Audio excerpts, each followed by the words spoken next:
오늘 말씀을 함께 나눈 사사기 말씀은 여러분들도 잘 아시다시피 사사들의 이야기가 기록된 책들입니다. 그러다 보니 이 책의 작성된 시기는 기원전 1390년이라는 아주 오래전 옛날에 적힌 책이기도 합니다. 가나안의 약속된 땅인 가나안에 들어가기 위한 지도자였던 여호수아가 죽은 이로부터 약 350년이라는 기간 동안 사사의 활동의 기간을 기록한, 그리고 이스라엘 민족들의 타락과 그리고 하나님의 징계, 구원의 반복된 역사를 기록한 책이기도 합니다. 사사기의 전반적인 내용은 이스라엘 백성이 가나안 땅에서 주요 거점을 점령하면서 패권을 장악하기는 하였습니다. 하나님께서 약속하신 약속한 땅을 들어가긴 하였지만 하나님의 명령대로 그 땅에 있는 족속들을 완전히 쫓아내지 못하였을 뿐만 아니라 오히려 하나님에 대한 신앙이 해이해지는 결과를 초래하게 되었습니다. 그리하여서 가나안 족속과 타협함으로 인해서 그 타락의 결과 하나님께서 주시는 그 평안을 누리지 못하고 계속되는 적의 침입에 고통을 당하며, 그 가운데 사사를 통하여서 하나님께서 주시는 긴급한 도움으로 인하여 잠시나마 구원을 누리고 또 누리지만 곧 징계와 구원의 은혜를 망각하고 다시 타락하는 그 반복의 시대를 또 기록하고 있기도 합니다. 이스라엘 백성들은 여호수아가 죽고 난 이후에 각 지파별로 각자 할당된 땅 영토 내에서 가나안 족속들을 완전히 멸하기 시작하는 정복 전쟁을 시도하는 중입니다. 사실 이스라엘 백성들은 이미 약속의 땅을 정복하여서 이미 들어가긴 하였습니다. 그렇다고 아직 약속의 땅을 완전히 차지했다라고 볼 수는 또 없을 것입니다. 왜냐하면 그들은 가나안의 주요 거점들은 점령하였을지 몰라도 완전히 가나안 땅을 차지한 것은 아니기 때문입니다. 이와 같은 모습은 아마 우리에게 이미와 아직의 사이에 살아가는 우리의 모습을 되돌아볼 수 있을 것입니다. 우리가 하나님을 믿으며 그리스도를 주라고 고백하며 영접하는 순간 우리는 이미 영원한 가나안 땅인 약속의 땅, 곧 천국을 소유하게 되었습니다. 그러나 아직 우리는 천국을 완전히 소유했다고 볼 수는 없을 것입니다.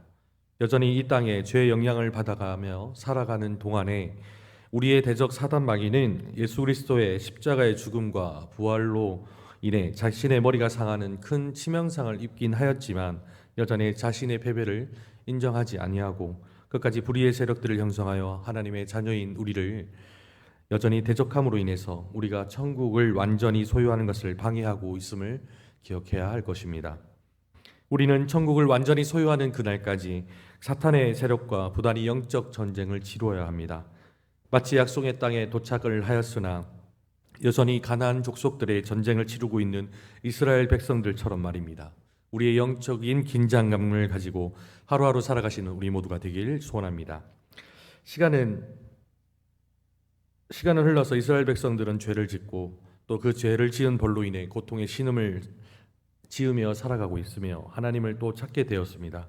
그리고 그 신음 소리를 들으신 하나님께서 세우신 사사를 통해 이스라엘 백성들의 고통의 신음에 그들을 구원하시며 그 구원으로 이스라엘 백성들은 다시 하나님을 잊고 사는 죄의 반복 속에 살아가는 그 본문 중에 오늘 본문에 등장하는 한 인물은 기드온이라는 사사를 보게 됩니다. 우리가 읽지는 않았지만 앞서 1절에서 10절 말씀은 기드온의 사사로 부름받기 전의 상황들을 잘 기록하고 있습니다. 이스라엘 백성들은 미디안의 압제로 인해서 부르짖는 이스라엘 백성들의 간구를 들으시고 그들의 구원하시기 위하여 므낫세 지파 중에 기드온을 사사로 부르는 장면을 우리가 함께 읽었던 그 본문의 전의 내용입니다. 물론 이스라엘 백성은 죄를 지었습니다. 앞장에 보면 드보라라는 사사를 통해 하나님께서는 가나안 왕으로부터 40년간의 평화를 누리게 하였지만 하나님께서는 그 이후에 이스라엘 백성들이 다시 죄를 짓는 과정에서 오늘의 또 이스라엘 백성들의 간구들이 또 죄로 인해서 그들의 죄를 망각하고 또 그들의 고통을 신음하고 있는 모습들을 발견할 수 있습니다. 하나님께서는 가장 보잘것없고 그리고 가장 작은 자였으며 심정적으로 담대하지 못하였던 기드온을 하나님께서는 당신의 사사를 통하여 당신의 말씀을 전하고 있는, 그리고 미디안에 당신 손을 당신이 세운 그 사사인 기드온을 통하여 건지실 것을 명령하고 계십니다. 그 명령을 의미하는 기드온에게 표징을 보여주시고 또 그 말씀의 전달자가 하나님께서 보내신 사자이며 그 말이 하나님의 말씀을 확신하는 내용이 뒤에 이어지게 됩니다.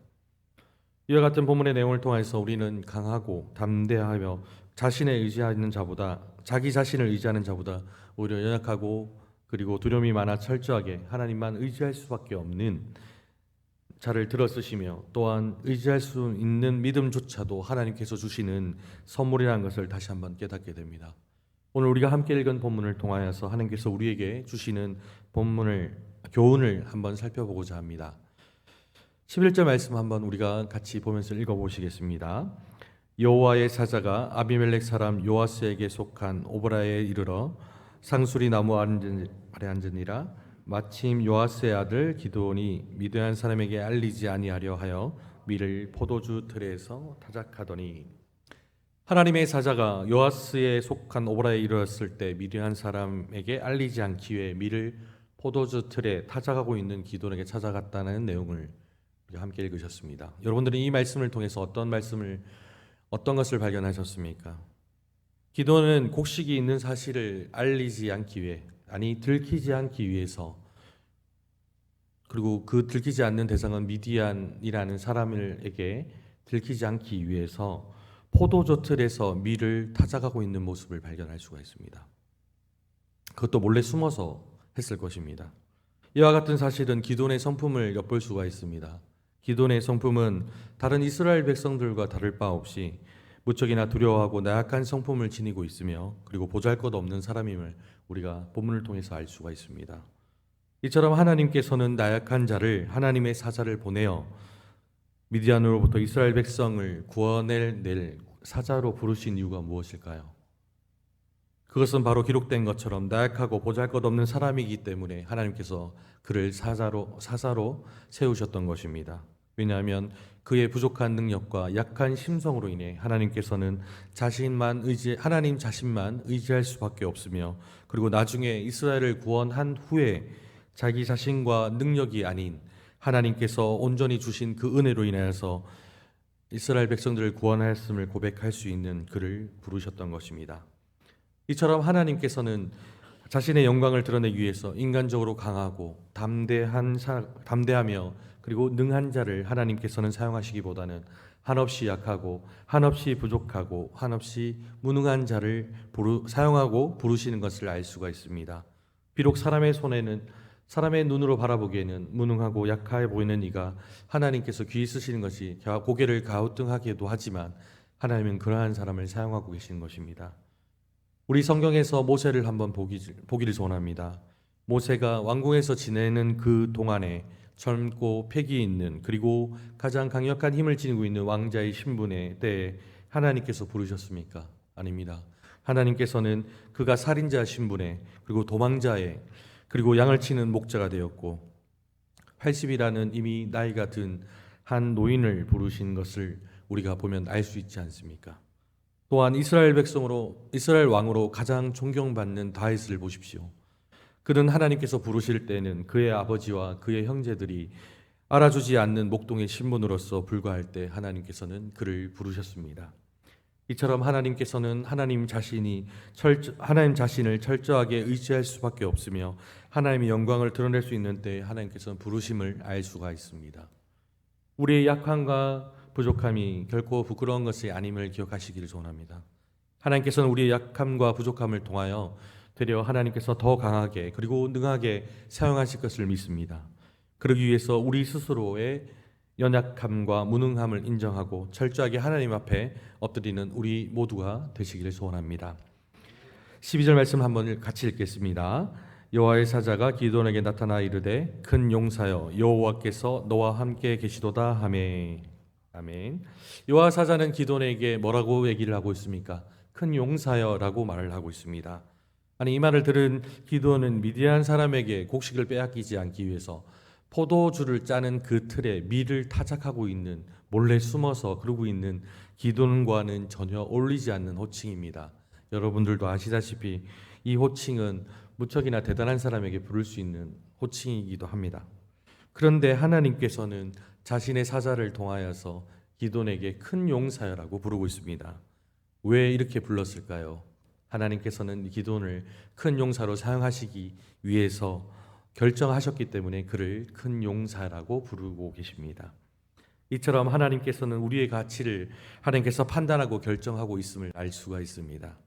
우리의 가치는 분명히 타고난 운명이나 그리고 인간의 스스로 애쓰는 노력과 애씀이 아닙니다. 좋은 집안에서 태어나고 많은 재능들을 가지고 있는 자일지라도 하나님께서는 그가 쓰시지 않는다고 결정하시면 쓰시지 않는 것입니다. 요셉을 보십시오. 그는 아버지의 사랑을 무척이나 사랑받던 자녀였습니다. 심지어 그 사랑으로 인해서 형제들의 질투를 받는 자이기도 하였습니다. 그 질투로 인해서 하나님께서는 가장 사랑받는 아버지의 자녀일 때 애굽의 총리로 부른 것이 아니라 그들이 형들에 의해 노예로 팔려가고 모함으로 인해서 죄수의 신분이 되어가며 그리고 가장 바닥의 바닥을 기고 있는 더 이상 떨어질 데가 없는 가장 낮은 자일 때 하나님께서는 그 누구보다도 높이 사용하셔서 아버지의 자식으로 평생 살아갈 수 있는 그 요셉을 하나님께서는 그 당시 최고의 힘을 갖고 있는 애굽의 총리로 높이 사용한 것을 우리가 기억해야 할 것입니다. 반면에 바벨론의 왕 느부갓네살을 한번 보시기를 소원합니다.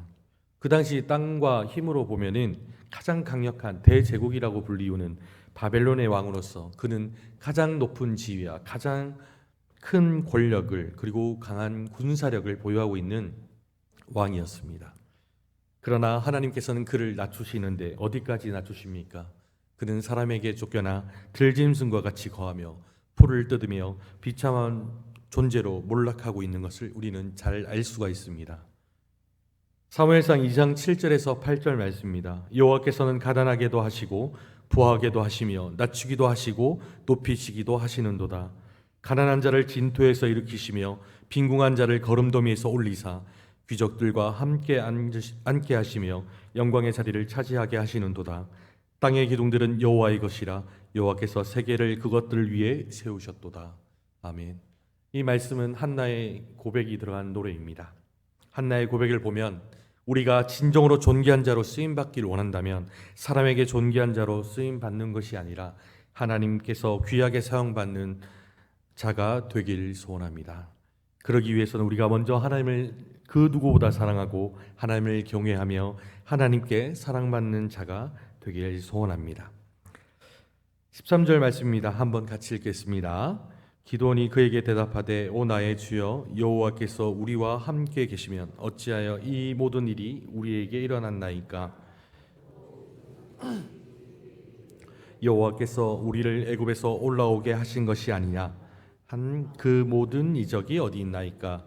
이제 여호와께서 우리를 버리사 미디안 손에 우리를 넘겨 주셨나이다 하니.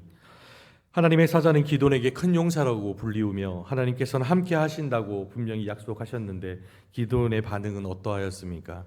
그는 네 알겠습니다라는 대답보다는 기돈의 지금 손에 어려움을 겪고 있는 우리의 현재 이스라엘 백성의 상황을 얘기하며 되려 하나님 앞에 반문을 하고 있습니다. 정말 하나님께서 우리와 함께 계시다면 우리가 미디안 손에 일처럼 어렵게 하시며 우리 조상들에게 보여주신 이적들은 왜 안 보여주시냐고 말입니다. 기드온 말에도 분명히 일리는 있긴 합니다. 왜냐하면 기드온은 식량을 빼앗기지 않기 위해서 포도주를 짜는 틀에 밀을 타작하고 있었고 타작하고 있는 모습을 보았고 또 그 앞절에 보면은 또 이스라엘 백성들은 굴을 파고 또 동굴에 숨어서 있는 그런 장면들을 보면 분명히 기드온의 말도 일리가 있어 보이기도 합니다. 그러나 이 말에는 큰 오류를 범하고 있는 걸 알 수 있습니다. 하나님께서는 어떠한 일이든 관여하지 않는 일은 없으십니다. 하나님께서 계획하지 않는 일들은 벌어지지도 않고 그리고 이스라엘 백성들은 이미 하나님께서 명령하신 것을 지키지 않아 이미 미디안으로부터 어려움을 겪고 있었던 것입니다.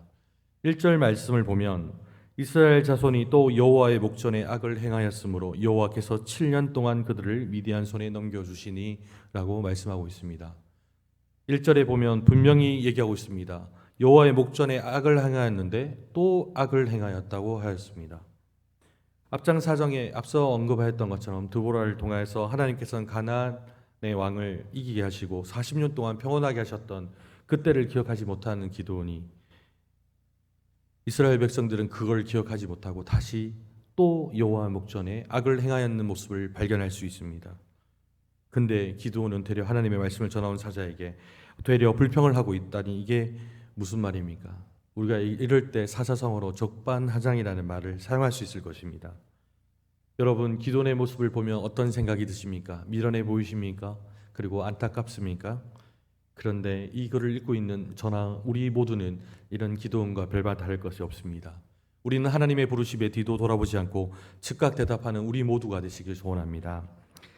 14절 말씀 같이 읽으시겠습니다. 여호와께서 그를 향하여 이르시되 너는 가서 너의 손으로 이스라엘을 미디안 손에서 구원하랴 내가 너를 보낸 것이 아니냐 하시니라. 하나님께서는 기드온에게 이제 정식 사자로 임명하시는 것을 볼 수 있습니다. 그리하여 자신의 뜻을 너의 힘으로 이스라엘을 미디안으로부터 구원해 내시겠다고 하나님께서 드디어 선포하십니다. 여기서 말하는 너의 힘은 기드온의 힘을 말하는 것이 아니라 하나님께서 기드온을 통해서 주시는 그 힘을 언급하고 있습니다. 그러자 기드온이 대답하는데 15절 말씀입니다. 그러나 기드온이 그에게 대답하여 오 주여 내가 무엇으로 이스라엘을 구원하리까? 보소서 나의 집은 므낫세 중에 가장 극히 약하고 나는 내 아버지 집에 가장 작은 자니 라고 얘기를 하고 있습니다. 기드온은 하나님께서 사사의 명령을 내리신 그 와중에서도 자신의 가장 약함과 작음을 하나님께 고하는 모습을 발견할 수가 있습니다. 하나님은 16절 말씀과 같은 대답을 하고 계십니다. 여호와께서 그에게 이르시되 내가 반드시 너와 함께 하리니 내가 미디안 사람 치기를 한 사람 치듯 하리라 하시니라 라고 하십니다. 기드온에게 함께 하시며 한 사람 치듯이, 기드온 사람이 몇 명이든 간에 한 사람 치듯이 미디안 사람을 칠 수 있는 그 능력을 기드온에게 주신다고 하고 계십니다. 이렇듯 하나님께서는 기드온에게도 그리고 우리에게도 하나님 일을 맡기실 때 단순한 명령만 하시는 것이 아니라 나의 힘과 능력으로 하게끔 내버려 두시는 것이 아니라 하나님께서 그 일을 그리고 그 사명을 감당할 힘을 더불어 주심을 우리는 알 수가 있습니다. 빌립보서 4장 13절 말씀을 보면 내게 능력 주시는 자 안에서 내가 모든 것을 할 수 있느니라 라고 고백하였던 그 감옥 속에 있는 바울의 고백을 보십시오. 이 바울의 고백이 우리의 고백이 되어 하나님께서 맡기신 사명과 지혜 없음을 핑계대는 우리가 되지 않기를 소원합니다. 말씀을 정리하고자 합니다. 오늘 하나님께서는 미디안으로부터 7년간 어려움 속에 있는 이스라엘 백성들의 고통의 신음을 하나님께서는 모른 척하지 않으시고 자신의 밀을 빼앗기지 않기 위해서 포도주 틀에서 몰래 타작하고 있던, 그리고 심장은 콩알만 하며 그리고 하나님께 토를 달고 자신을 한없이 비하하고 작은 자라고 고백하는 기드온을 보며 말씀하고 계십니다. 12절 말씀에 다음과 같이 말씀하십니다. 여호와의 사자가 기드온에게 나타나 이르되 큰 용사여 여호와께서 너와 함께 계시도다 하매, 하나님께서는 이 말씀을 16절에도 다시 한번 본인의 약속을 재차 확인시켜 주심을 알 수가 있습니다. 여호와께서 그에게 이르시되 내가 반드시 너와 함께 하리니 내가 미디안 사람 치기를 한 사람 치듯 하리라 하시니라. 큰 용사여, 그리고 여호와께서 너와 함께 계시도다라는 말을, 여호와의 사자를 통하여서 자신의 말을 전하고 있는 하나님의 음성을 옛날 이야기로, 성경 이야기로만 치부하시겠습니까? 그런데 이 말씀에 공통된 말씀이 있습니다. 근데 이 말씀이 어디에 또 나오냐면 마태복음 1장 23절 말씀에 보라 처녀가 잉태하여 아들을 낳을 것이요 그의 이름을 임마누엘이라 하리니 이는 번역한즉 하나님이 우리와 함께 계시다 함이라.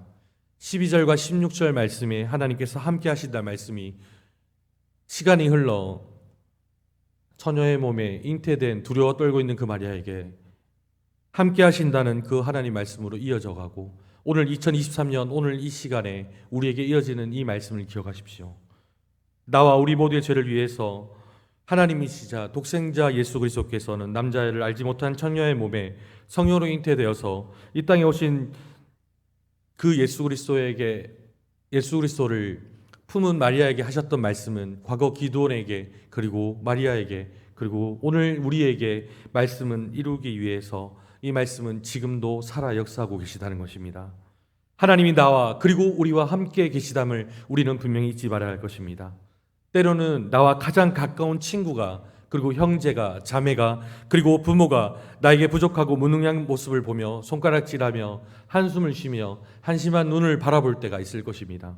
그리고 내 스스로 약하고 그리고 한없이 내 약하고 부족한 나 자신을 스스로 자책하며 스스로 무너지는 내 모습을 발견할 수도 있을 것입니다. 그래서 한없이 웅크리고 있고 빛이 들어오지 않는 나만의 동굴 속에 숨어버리는 내 자신을 발견하기도 합니다. 그렇지만 오늘 이 말씀을 통해서 우리는 저와 우리 모두에게 하나님께서는 다음과 같이 말씀하고 계십니다. 큰 용사여라고 불러주시며 여호와께서 함께 계시다라고 우리에게 말씀하고 계시는 것입니다. 주눅 들었던 이제 우리 움츠렸던 어깨를 이제 좀 펴도 되지 않겠습니까? 그리고 주눅 들었던 우리의 마음도 이제는 좀 펴도 괜찮지 않겠습니까? 그리고 자책하는 마음도 이제 그만 아프고 이제 좀 당당해져도 괜찮지 않겠습니까? 하나님께서는 우리 자신을 사명을 이루시기 위해 우리를 부모님의 태 속에 생기기도 전에 우리를 이미 계획하시고 아직 이루지 않는 하나님의 나라에 확장하기 위하여 저와 우리 모두를 그냥 용사도 아닌 큰 용사로 부르시며 함께 하신다고 말씀하고 계십니다. 예수님께서는 저와 우리 모두에게 다음 같은 말씀으로 말씀을 마무리하고자 합니다. 이 말씀이 나의 말씀으로 와닿는다면 여러분 마음속으로나 그리고 크게 아멘으로 외치시길 소원합니다. 마태복음 9장 23절입니다. 예수께서 이르시되 할 수 있거든 무슨 말이냐 믿는 자에게 능히 하지 못하는 일이 없으리로다 하시니